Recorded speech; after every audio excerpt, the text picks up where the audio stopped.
Hello everyone, कैसे हैं आप सब लोग। हाय हेलो बच्चा लोगों। सारे स्टूडेंट्स फटाफट से जुड़ जाइए अपने लाइव सेशन से फटाफट से और बताइए मैं ऑडिबल हूं, विजिबल हूं आप सब लोगों को। Am I audible and visible to all of you बच्चा। फटाफट से भाई चैट बॉक्स में लिख दीजिए कि आप लोगों को सुनाई दे रहा है या नहीं दे रहा है, क्या स्पष्ट रूप से वीडियो आपको दिखाई दे रहा है। फटाफट से राम राम सभी को, राम राम। फटाफट शेयर कर दीजिए बच्चों, फटाफट से। हाँ जी बच्चों नमस्कार।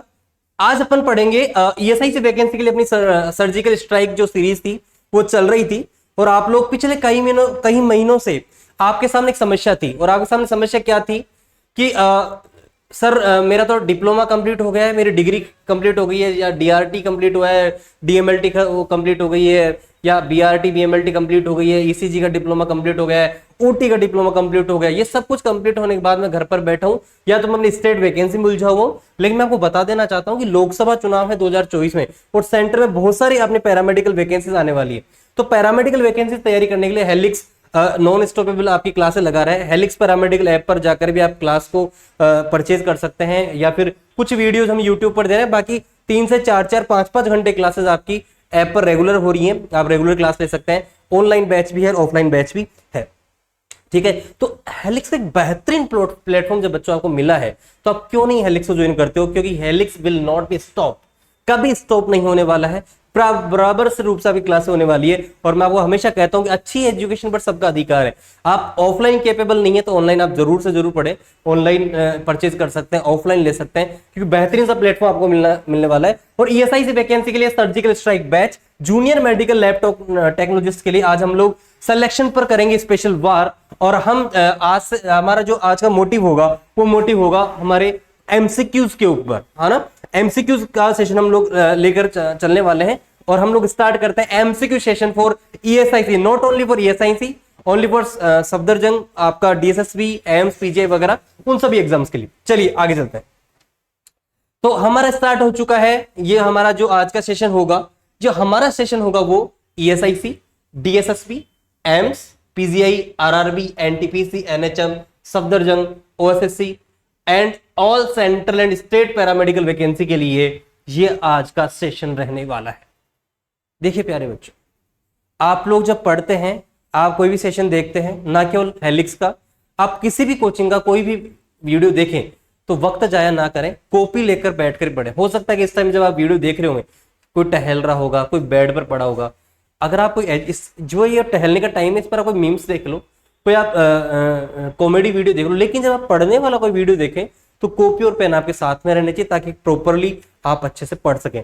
हम लोग स्टार्ट कर रहे हैं आज से एमसीक्यू सीरीज, पहले दूसरा सीरीज है लैब टेक्नीशियन वाले बच्चों के लिए, लेक्चर 2 हम लोग लेकर आ रहे हैं और मैं आप लोग का पैरामेडिकल मार्गदर्शक एलके गौतम। एक बार फिर से नमस्कार साथियों, अपन चलते हैं सीधे एमसीक्यूज पर। चलिए क्वेश्चन नंबर 1 आप लोगों के स्क्रीन पर आप लोग दिखाई दे रहा होगा। मैं आपको एक चीज बोलना चाहूंगा कि आपको जब क्वेश्चन में कोई दिक्कत हो, कोई डाउट्स हो, तो आप इस क्लास के बाद में भी पूछ सकते हैं। अगर हमारी देखो हमारे ऐसे जैसे ये क्वेश्चन है, ऐसे डेली हम लोग कम से कम 100 क्वेश्चन डालते हैं और वो 100 के 100 क्वेश्चन आप लोग कम से कम 100 क्वेश्चन डालते हैं। वो क्वेश्चन आपको helix paramedical classes Telegram channel, आप लोग जाएं टेलीग्राम डाउनलोड करें, टेलीग्राम में सर्च पे ऊपर डालें हेलिक्स पैरामेडिकल क्लासेस, वहां पर जो भी चैनल आपको मिले उस चैनल को आप उस पर चले जाएं। उस चैनल पर आप लोगों को डेली 100 से ज्यादा एमसीक्यूज मिलेंगे, आप लोगों को तैयार करते रहें, ठीक है जी। चलिए आगे बढ़ते हैं हमारे क्वेश्चन सीरीज में। पहला क्वेश्चन की ओर बढ़ते हैं। विच वन, क्वेश्चन क्या है उसको पढ़ लेते हैं। क्वेश्चन है विच वन इज एसेल्युलर ऑर्गेन। एसेल्युलर मतलब अकोशिकीय, निम्न में से कौन सा अकोशिकीय जीव है। देखिए बच्चों, जीव जो होते हैं 2 तरह के होते हैं, ठीक है। हमारे जो सेल्युलर ऑर्गेनाइजेशन के अकॉर्डिंगली,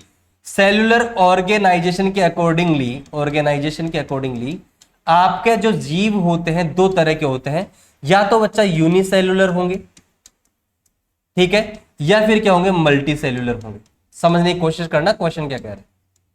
आपके जीव होते हैं वो या तो क्या होंगे, यूनिसेलुलर। यूनिसेलुलर का मतलब होता है एक कोशिकीय, क्या होता है, एक कोशिकीय। और मल्टी सेलुलर का मतलब वो क्या होता है, बहुकोशिकीय। लेकिन अब जो टर्म है वो टर्म क्या, ए सेलुलर, और हिंदी में क्या अकोशिकीय, ना तो एक कोशिकीय ना बहुकोशिकीय, क्या क्या अकोशिकीय।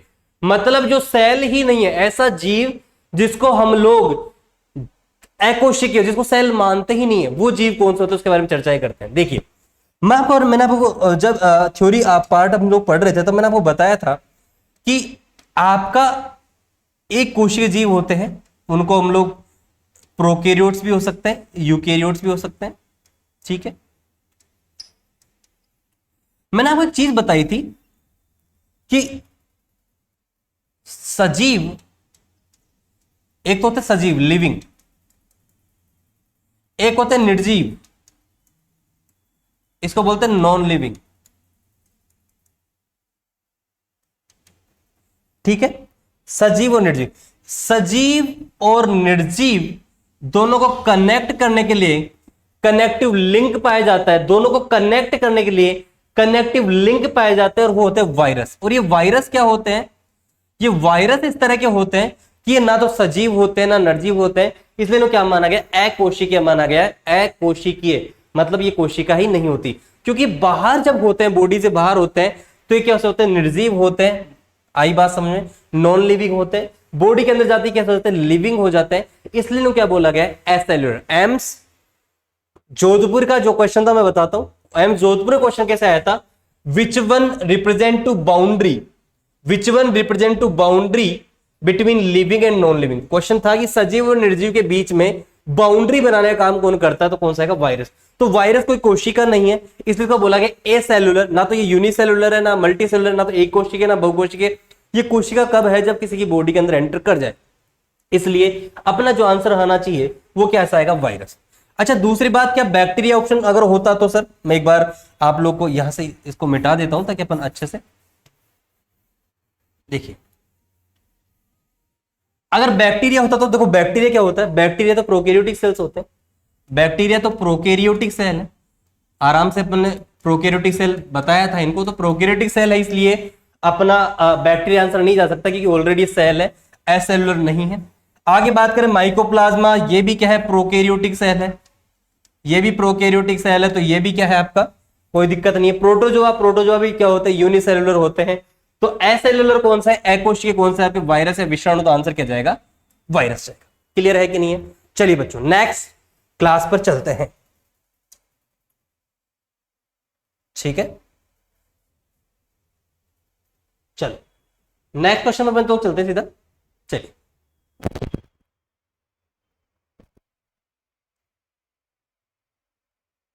एक मिनट, चलिए अगला क्वेश्चन जो अपना आ रहा है, हाँ बहुत प्यारा क्वेश्चन है, इस क्वेश्चन देखिए, विच वन, क्वेश्चन देखिए, which one does not contain cell wall, ठीक है, किसके अंदर सेल वॉल नहीं पाई जाती है। देखो पहला ऑप्शन है बैक्टीरिया, देखो बैक्टीरिया के अंदर जो सेल वॉल पाई जाएगी, मैंने आपको बताया था कि बैक्टीरिया के अंदर सेल वॉल पाई जाती पेप्टिडोग्लाइकेन, तो 100% बात है कि इसके अंदर क्या पाया जाता है, आपका सेल वॉल पाया जाता है। फिर आता है प्लांट्स, प्लांट तो बचपन से पढ़ रहे हो, सेल्यूलोज से बनी हुई क्या होती है, कोशिका भित्ति होती है, तो सेल्यूलोज से बनी होती है आपकी प्लांट्स के अंदर।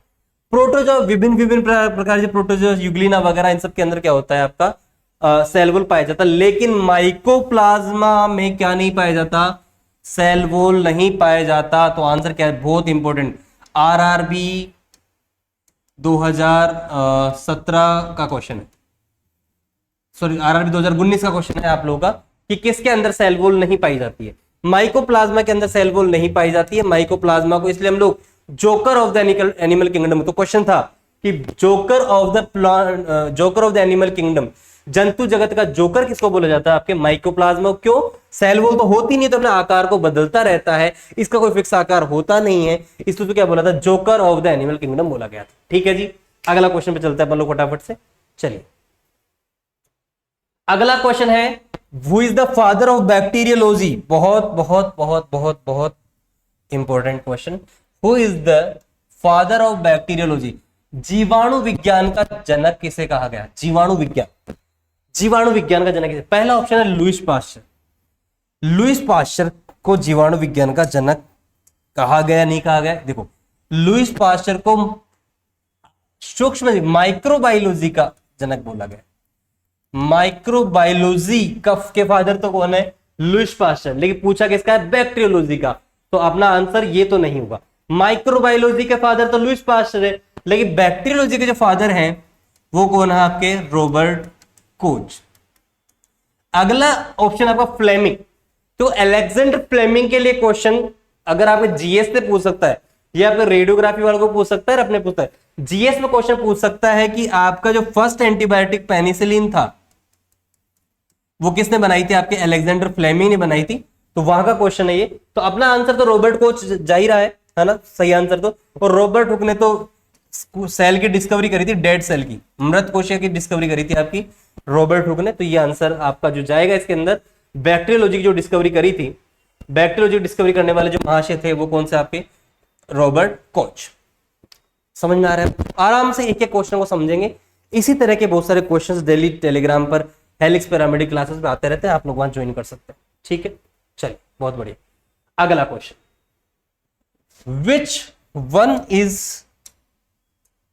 Which one is correct regarding antigen? Antigen के लिए कौन सा सही है? एंटीजन के लिए कौन सा सही नहीं है? ये हिंदी और इंग्लिश में चेंजेस आ गया है। एक बार क्वेश्चन को देख लेते हैं क्या कह रहा है। Only live part of antigen capable for antibody production.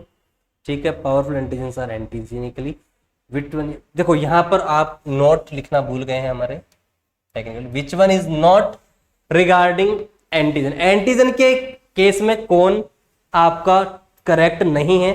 चलिए मैं आपको बताता हूं एंटीजन। तो एंटीजन क्या होते हैं बता देता हूं। एंटीजन जो होते हैं उसके दो पार्ट होते हैं, लाइव पार्ट, ठीक है, और एक होता है नॉन लाइव पार्ट। समझ में आ रही बात बच्चों? एंटीजन के दो पार्ट होते हैं, लाइव पार्ट और नॉन लाइव पार्ट। अब लाइव पार्ट में जो होते हैं, ये लाइव पार्ट क्या होता है? एंटी पावरफुल है ना। ये नॉन लाइव पार्ट के दो पार्ट है, एक तो पावरफुल और क्या होता है? वीक पार्ट है ना। ये पावरफुल एंटीजन होंगे और ये क्या होंगे? Weak antigen. समझ में आई बात? तो एंटीजन के दो पार्ट होते हैं। एंटीजन दो तरह के होते हैं, लाइव पार्ट और नॉन लाइव पार्ट। जो लाइव पार्ट है उसमें एक पावरफुल एंटीजन होंगे, कौन से? Weak antigen. जो पावरफुल एंटीजन है, एंटीजन क्या होता है? मान लो कोई बैक्टीरिया एंटर किया, वायरस एंटर किया, है ना। मान लीजिए, बता देता हूं आप लोगों को इस तरह की स्ट्रक्चर। जैसे कि मान लीजिए ये आपका ह्यूमन बॉडी है, ठीक है। यहां से क्या हुआ? किसी एंटीजन ने एंटर किया और एंटीजन की सरफेस पर क्या मिलेगा आपको? इस तरह की स्ट्रक्चर मिलेगी। ये बाहर से कोई माइक्रो ऑर्गेनिज्म, ये क्या है आपका? Micro organism. ये है आपका माइक्रो ऑर्गेनिज्म। और इस माइक्रो ऑर्गेनिज्म की सरफेस पर क्या मिलते हैं? ये एंटीजन मिलते हैं। ये क्या है आपका? एंटीजन। तो माइक्रो ऑर्गेनिज्म जब बॉडी में एंटर करेगा, जब माइक्रो ऑर्गेनिज्म बॉडी के अंदर एंटर करेगा तो बॉडी क्या बनाएगी? एंटीबॉडी बनाएगी। इस एंटीजन के खिलाफ क्या बनाएगी? इस एंटीजन के खिलाफ बनाएगी एंटीबॉडी। इस एंटीजन के खिलाफ एंटीबॉडी बनना चालू हो जाएगी। अब ये एंटीबॉडी बनाने का काम कौन करता है? ये पावरफुल एंटीजन करता है। कौन करता है? पावरफुल एंटीजन क्या करता है? ये जो पावरफुल एंटीजन होगा, ये जब एंटर करेगा तभी बॉडी क्या बनाएगी? एंटीबॉडी बनाएगी। क्लियर है कि? यानी कि ये कैसे होती है? एंटीजेनिकली होती है। एंटीजेनिकली का मतलब होता है कि ये पावरफुल होती है, ये क्या कर सकती है? एंटीबॉडी का प्रोडक्शन करवा सकती है। आई बात समझ में? मैंने कहा गया क्या बोला कि एंटीजन के दो पार्ट, लाइव पार्ट और non live part. Live part जो होते हैं, जो लाइव पार्ट है उसके दो तरह के हो सकते हैं, पावरफुल एंटीजन और वीक एंटीजन। दो प्रकार के हो सकते हैं। पावरफुल एंटीजन जो होते हैं वो क्या होते हैं? एंटीजेनिकली होता है। ये क्या करवा सकते हैं आपका? ये क्या करवा सकते हैं आप? एंटीबॉडी। ये जब बॉडी के अंदर जाएंगे, ये जो एंटीजन है, अगर ये पावरफुल एंटीजन हुआ तो बॉडी के अंदर क्या करेगा? एंटीबॉडी बनेगी और उस एंटीजन को खत्म करेगी। लेकिन अगर वीक एंटीजन है, वीक एंटीजन एग्जांपल है हेप्टेन। एक वीक एंटीजन होता है, इसका नाम है हेप्टेन, ठीक है। वीक एंटीजन है, आप लोग का एक बता देता हूं। वीक एंटीजन एग्जांपल आपका हेप्टेन,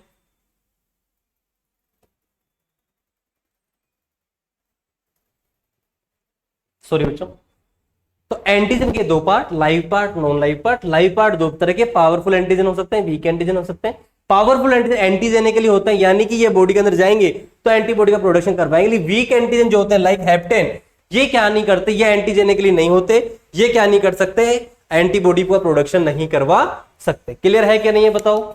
चलो, तो अब ये नॉन लाइव पार्ट क्या होता है। नॉन लाइव पार्ट अगर हमारी बॉडी के अंदर डस्ट वगैरह एंटर कर जाए, डस्ट हो, कोई पोलन ग्रेन्स हो, है ना, इन सब से डस्ट वगैरह हो, पोलन ग्रेन्स वगैरह हो, ये सारी चीजें अगर आप लोगों के लिए हो, डस्ट हो, पोलन ग्रेन्स हो, है ना, इन सबको बोलते हैं नॉन लाइव पार्ट। और ये क्या नहीं कर सकते, एंटीबॉडी का प्रोडक्शन नहीं करवा सकते। समझ में आ रही है बात। तो देखो, समझने की कोशिश करिएगा।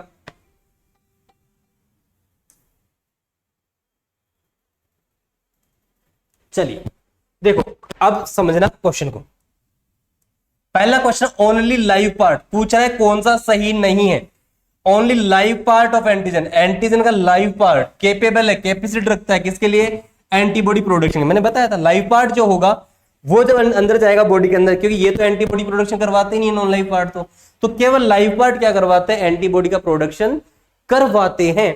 इसलिए आपको ये स्टेटमेंट तो सही है, पूछा हुआ गलत स्टेटमेंट पूछा हुआ। दूसरा क्या है, पावरफुल एंटीजेंस, ये रहा पावरफुल एंटीजेंस आर एंटीजेनिकली, बिल्कुल एंटीजेनिकली होता है। पावरफुल एंटीजन जो होते हैं वो एंटीजेनिकली होते हैं, यानी हमारी बॉडी के अंदर जाएंगे तो एंटीबॉडी का प्रोडक्शन करवा देंगे। इसलिए आपका दूसरा स्टेटमेंट भी बच्चों सही है।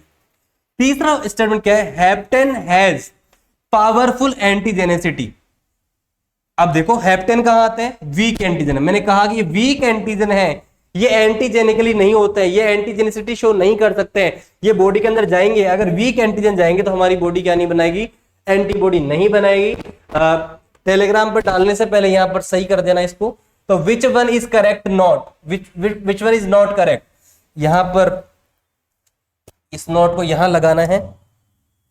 Which one is not correct statement regarding antigen, तो आंसर कौन सा जाएगा आपका, ये वाला आंसर जाएगा सी, क्योंकि सी क्या है, गलत है। पूछा गया है गलत कथन कौन सा है, रोंग स्टेटमेंट कौन सा है। तो रोंग स्टेटमेंट क्या है कि आपका जो हेप्टेन है वो वीक एंटीजन है, वो एंटीजेनिसिटी शो नहीं कर सकता, वो एंटीजेनिकली नहीं होता, वो अगर बॉडी के अंदर जाएगा तो एंटीबॉडी का प्रोडक्शन नहीं होगा। तो आंसर जाएगा आपका सी। क्लियर है, आगे चलते। अगला क्वेश्चन है हेप्टेन मॉलिक्यूल्स है। हेप्टेन मॉलिक्यूल क्या होता है, जस्ट अपन ने पढ़ा, मैंने आपको फिर एक बार रिप्रेजेंट कर दूंगा हेप्टेन मॉलिक्यूल। पहला है वीक एंटीजन, क्या ये वीक एंटीजन है हेप्टेन मॉलिक्यूल। चलिए, अभी अपन ने पढ़ा था, एक तो पावरफुल एंटीजन होता है, लाइव पार्ट अलग होता है, नॉन लाइव पार्ट अलग होता है। नॉन लाइव पार्ट कभी भी एंटीबॉडी का प्रोडक्शन नहीं करवा सकता। लाइव पार्ट में दो तरह के एंटीजन होते हैं, पावरफुल एंटीजन और वीक एंटीजन। वीक एंटीजन को क्या बोला था अपन ने, हेप्टेन्स बोला था। तो पहली बात कि हेप्टेन मॉलिक्यूल में ये क्या है, ये वीक एंटीजन है, कंफर्म, ठीक है, ये पॉइंट सी। दूसरा है इनकम्प्लीट एंटीजन। आइए समझाता हूं कि वीक एंटीजन क्यों हो, इसके बारे में चर्चाएं करते हैं। मैं वापस समझाता हूं। मैंने अभी आप लोग क्या बताया था, मैंने आपको बताया था कि एंटीजन दो प्रकार के, आपके एंटीजन दो प्रकार के, कौन कौन से, एक तो लाइव पार्ट, दूसरा नॉन लाइव पार्ट, ठीक है। तो हमें इससे तो मतलब है ही नहीं, है ना। हम एक काम करते हैं, एक मिनट, ठीक है, नॉन लाइव पार्ट, आगे चलते हैं। ये जो लाइव पार्ट है बच्चों, इस लाइव पार्ट में देखो एक पावरफुल एंटीजन है, ठीक है, और एक दूसरा क्या है, वीक एंटीजन। और इस वीक एंटीजन को हम लोग क्या बोल रहे हैं, हेप्टेन बोल रहे हैं। क्या बोल रहे हैं, हेप्टेन। ये हेप्टेन कैसा होता है समझो, ये हेप्टेन कुछ इस तरह का होता है। ये अगर ये कंप्लीट होता तो पूरा गोला बना हुआ होता, लेकिन ये क्या होता है, इनकम्प्लीट। तो मैं बोल सकता हूं कि हेप्टेन क्या होता है, इनकम्प्लीट एंटीजन भी है, इसलिए तो कमजोर है। बोलो हाँ है ना। तो आपका जो हेप्टेन है वीक एंटीजन है। वीक क्यों है कि इनकम्प्लीट रिंग होता है, कंप्लीट एंटीजन नहीं होता है। तो दूसरी बात है इनकम्प्लीट एंटीजन, तो दूसरा ऑप्शन भी सही है। क्या बायोमोलिक्यूल है, बायोमोलिक्यूल क्या होता है, कार्बोहाइड्रेट, प्रोटीन, लिपिड, ये सब। तो क्या ये बायोमोलिक्यूल है, अगर देखा जाए तो देखो ये बायोमोलिक्यूल भी है, क्योंकि आपका जो लाइव पार्ट होता है वो किससे बना होता है, कार्बोहाइड्रेट से, प्रोटीन से, लिपिड से, है ना। ये सब क्या होता है, आपके बायोमोलिक्यूल तो होते हैं। जो आपका एंटीजन होता है उसका ये लाइव पार्ट है। लाइव पार्ट का एग्जांपल है वीक एंटीजन। और लाइव पार्ट जो होता है, चाहे वो पावरफुल हो चाहे वीक एंटीजन हो, वो बायोमोलिक्यूल से बनकर मिला होता है। कार्बोहाइड्रेट, प्रोटीन, लिपिड, इन सब के मिला बना होता है, तो आपका वीक एंटीजन भी इनसे बना हुआ होता है। तो आपका एप्टेन मॉलिक्यूल एक तरह से बायोमोलिक्यूल भी है। अगला ऑप्शन आपका आता है कॉलोनी ऑफ बैक्टीरिया, ये नहीं है, तो आपका ई ऑप्शन इसके अंदर मैंने इस ऑप्शन इसलिए नहीं दिया है कि इसका आंसर जो जाएगा वो आएगा ए, बी एंड सी, तीनों आएगा, ए, बी एंड सी, तीनों आंसर आएंगे। ये बायोमोलिक्यूल भी, हेप्टेन मॉलिक्यूल बायोमोलिक्यूल से बना होता है, इसे तो बायोमोलिक्यूल भी बोल सकते हैं। लेकिन अब देखो, ये क्वेश्चन आप लोगों के रेलवे में जब आया था, मैं आपको ये क्वेश्चन इसलिए बता रहा हूं क्योंकि इसका आंसर, हालांकि ये नहीं जाएगा, मैंने ई ऑप्शन क्यों बताया, रेलवे में जब क्वेश्चन आया था इसका आंसर ए, बी, सी तीनों था। लेकिन बच्चों अब आज के बाद में कभी क्वेश्चन आए तो इसका आंसर क्या होगा आपका, ए एंड बी बोथ। बताता हूं क्यों ए एंड बी बोथ आएगा। बेटा ये बायोमोलिक्यूल से मिलकर बना, बायोमोलिक्यूल से बना होता है, लेकिन बायोमोलिक्यूल तो नहीं है ना, कार्बोहाइड्रेट, प्रोटीन, लिपिड ये सब तो नहीं है ना, ये बायोमोलिक्यूल से बना हुआ जरूर है, लेकिन ये क्या नहीं है, बायोमोलिक्यूल नहीं है। ठीक है, बायोमोलिक्यूल ये नहीं है, इसलिए आंसर क्या जाएगा, ए एंड बी बोथ। हालांकि रेलवे में इस क्वेश्चन को, समझना मेरी बात को, रेलवे में इस क्वेश्चन में आंसर ए, बी एंड सी तीनों था, लेकिन आज के बाद उसको फिर करेक्ट कर दिया गया था बाद में, तो बोनस मिला था, इसलिए मैं बोलूंगा आंसर क्या जाएगा, ए एंड बी बोथ जाएगा। क्लियर है, आगे चलते हैं। एंटीजन के पास होते हैं, देखो मेरी बात सुनो, आपका ये बॉडी है, ठीक है, इस बॉडी के अंदर क्या हो गया, इस बॉडी के अंदर चला गया कोई बैक्टीरिया, वायरस, कुछ भी फॉरेन पार्टिकल है। इस फॉरेन पार्टिकल के पास में क्या होते हैं, ऐसी जगह होती है बहुत सारी, ठीक है, ऐसे बहुत सारी जगह होती है, ठीक है, और इन जगहों से मिलकर क्या क्या जुड़ जाता है, एंटीबॉडी। एंटीबॉडी कैसा होता है बेटा, इस तरह का एंटीबॉडी होता है, एंटीबॉडी जुड़ जाता है, समझ आ रही बात, एंटीबॉडी जुड़ जाता है, और जिस जगह पे जुड़ता है उसे बोलते हैं एपिटोप। क्या बोलते हैं, एपिटोप।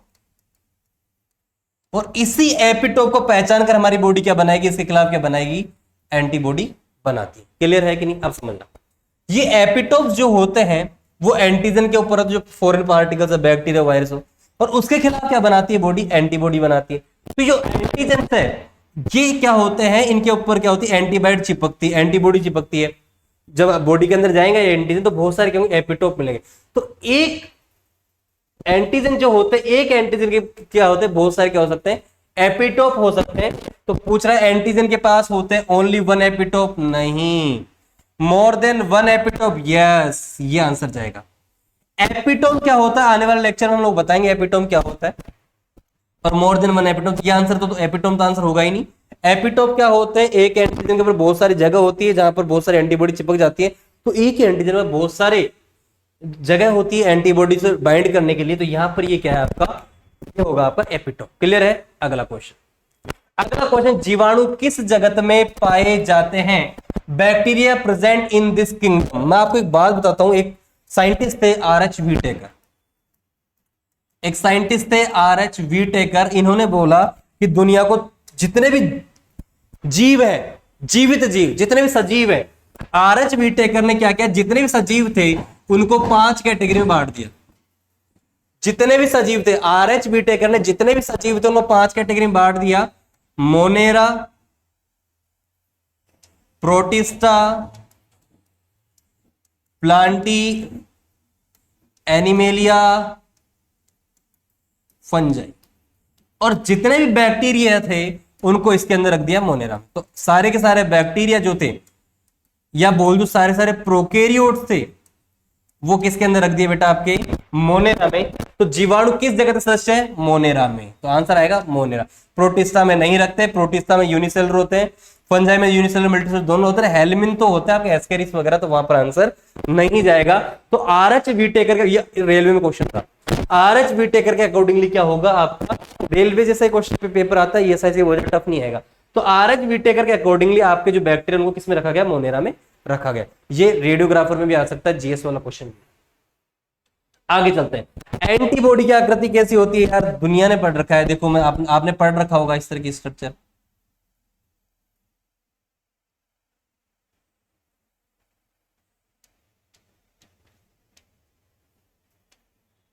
आपने पढ़ रखी होगी ऐसे स्ट्रक्चर, ठीक है।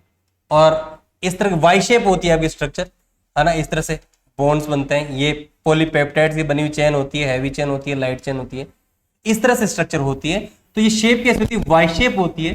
सिग्मा शेप, सिग्मा की शेप होती है क्या, बैक्टीरिया की सॉरी एंटीबॉडी शेप ऐसी होती है कि नहीं होती। सिग्मोइड कैसा होता है, सिग्मोइड शेप ऐसी होती है क्या, ऐसी होती है नहीं। वाई शेप बिल्कुल वाई शेप होती है। बेलनाकार की ऐसी शेप होती है क्या, नहीं, ऐसी भी नहीं होती। तो आंसर क्या जाएगा, वाई शेप।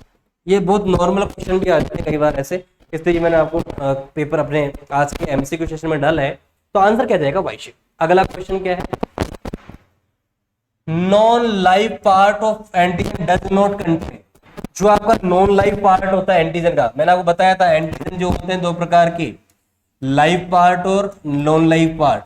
जो लाइव पार्ट होगा ये होगा, नॉन लाइव पार्ट होगा। लाइव पार्ट जो बना होगा वो किसका बना होगा बेटा, वो बना होगा बायोमोलिक्यूल्स का। कौन कौन सा, कार्बोहाइड्रेट होगा, प्रोटीन होगा, लिपिड होगा, फेट हो सकता है, इन सब चीजों मिलकर बना होता है आपका लाइव पार्ट। और नॉन लाइव पार्ट डस्ट होंगे, पोलन ग्रेन्यूल्स वगैरह, पोलेंस वगैरह होंगे, तो सब किसमें आते हैं, नॉन लाइव में। तो नॉन लाइव में क्या प्रोटीन पार्ट होते हैं क्या, नहीं होते, तो ये नहीं होता। कार्बोहाइड्रेट पार्ट होता है क्या, ये भी नहीं होता। न्यूक्लियस होता है क्या, ये भी नहीं होता। तो पूछा ही है कि कौन सा नहीं होता, तो ये भी नहीं होता, ये भी नहीं होता, ये भी नहीं होता। तो आंसर क्या होगा, ऑल द अबव, तीनों ही नहीं होते। तो आंसर आएगा 4। ऐसा मत सोचना पहले पे क्लिक कर दो, यही नहीं होता उस पर क्लिक कर निकल जाओ। 4 नंबर का मामला है। एक क्वेश्चन अगर आपका नेगेटिव मार्क है तो 1/4 हो जाएगा, है ना, 1/4 की नेगेटिव मार्किंग है। अगर आपका क्वेश्चन 2 नंबर का है आपको कितना हो जाएगा, -1/4 हो जाएगा। आगे बात समझ में, इसका 1/4 हो जाएगा, 1/4 नंबर कट जाएगा माइनस मार्किंग से। आगे चलते हैं अपना। तो नॉन लाइफ पार्ट एंटीजन क्या होते हैं, उनके पास कुछ नहीं होता। तो ऑल ऑफ दो सारे ही नहीं होते। अगला क्वेश्चन आप लोगों का है। आगे क्वेश्चन है, बहुत प्यारा क्वेश्चन है। अगले क्वेश्चन को पढ़ते हैं अपन। अगला क्वेश्चन है, heptane molecule combined with for showing antigenicity. वापस से समझा देता हूं, बार बार बता रहा हूं कि एंटीजन जो होते हैं वो दो प्रकार के, आपका लाइव पार्ट और दूसरा नॉन लाइव पार्ट। अभी अभी अपन ने पढ़ा कि जो लाइव पार्ट होता है वो किससे मिलकर बना होगा, वो आपका बना होगा बेटा, वो बना होगा आपका कार्बोहाइड्रेट, लिपिड, प्रोटीन, फैट, इन सब का बना होगा। ये डस्ट वगैरह से मिलकर बना होता है, ठीक है। जो लाइव पार्ट होता है वो दो तरह के मिल सकता है आप लोगों को, ठीक है। एक कंप्लीट मिल सकता है, कंप्लीट एंटीजन मिल सकते हैं। एक होता है इनकम्प्लीट एंटीजन। एक क्या होता है, इनकम्प्लीट एंटीजन। कंप्लीट एंटीजन को अपन लोग पावरफुल एंटीजन भी बोलते हैं। ये हो गया आपका पावरफुल एंटीजन, ये होगा आपका पावरफुल एंटीजन। और ये क्या होगा आपका वीक एंटीजन। ये वीक एंटीजन क्या होते हैं, सुनो, ये कंप्लीट होता तो ऐसा होता, लेकिन कंप्लीट नहीं है तो ये कैसा होगा समझो, ये इस तरह से होगा। आगे बात समझो, ये इस तरह से होगा तो देखिए ये वीक एंटीजन है।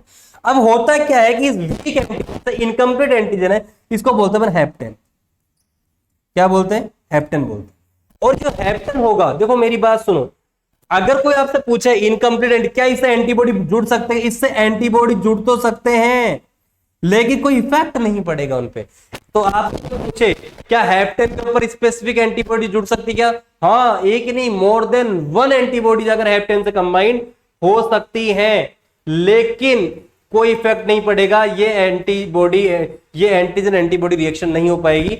ये कब होगी, अगर इससे कोई कैरियर प्रोटीन, और ये लार्ज होगा, मैंने इसे लार्ज बना रहा हूं, लार्ज कैरियर प्रोटीन जब इससे जुड़ जाएगा, जब ये लार्ज कैरियर प्रोटीन जुड़ जाएगा तब अगर क्या होगा, एंटीजेनिसिटी होगी, तब आगे क्या होगा, इस पर एंटीबॉडी वार करेगा और एंटीजन एंटीबॉडी रिएक्शन हो पाएगा। तो लार्ज कैरियर प्रोटीन अगर जुड़ जाए हेप्टेन से तो क्या करता है, वो एंटीजेनिसिटी शो करता है। क्वेश्चन यही है कि हेप्टेन का मॉलिक्यूल कंबाइंड विद किससे कंबाइंड होगा, एंटीजेनिसिटी शो करने के लिए। तो आंसर क्या आएगा, लार्ज कैरियर प्रोटीन से कंबाइंड होगा एंटीजेनिसिटी शो करने के लिए। क्लियर है कि नहीं प्यारे बच्चों।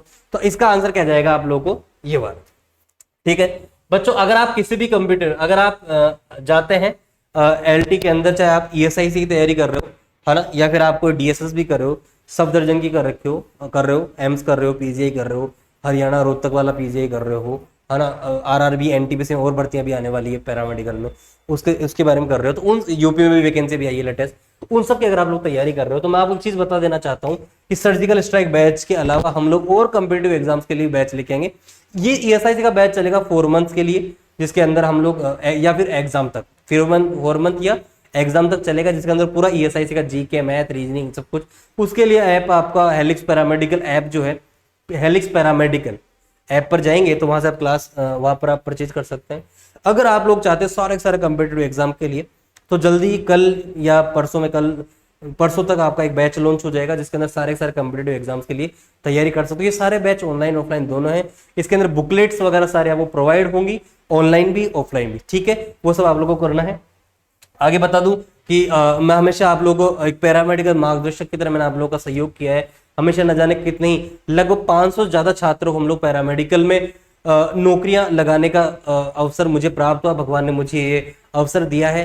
मैं उन सभी से हाथ जोड़ के प्रार्थना करूंगा कि जो भी बच्चे सिलेक्ट हुए हैं, आज तक सरकारी नौकरी लगे, या फिर जो नहीं हो रहे, जो लगने की हो रहे, एक अच्छे मार्ग पे चलें और एक कर्तव्यनिष्ठ व्यक्ति बनते हुए अपने देश का रोशन करें, नाम रोशन करें। और इसी के साथ अपन हमेशा आप लोग के लिए लैब टेक्नीशियंस के लिए तो मैं बिल्कुल जी तोड़ मेहनत कर ही रहा हूँ, हमारी पूरी टीम मेहनत कर रही है। ऐसे रेडियोग्राफर बैच के लिए भी सारी 6-7 टीचर जितने सब लगातार मेहनत कर रहे हैं।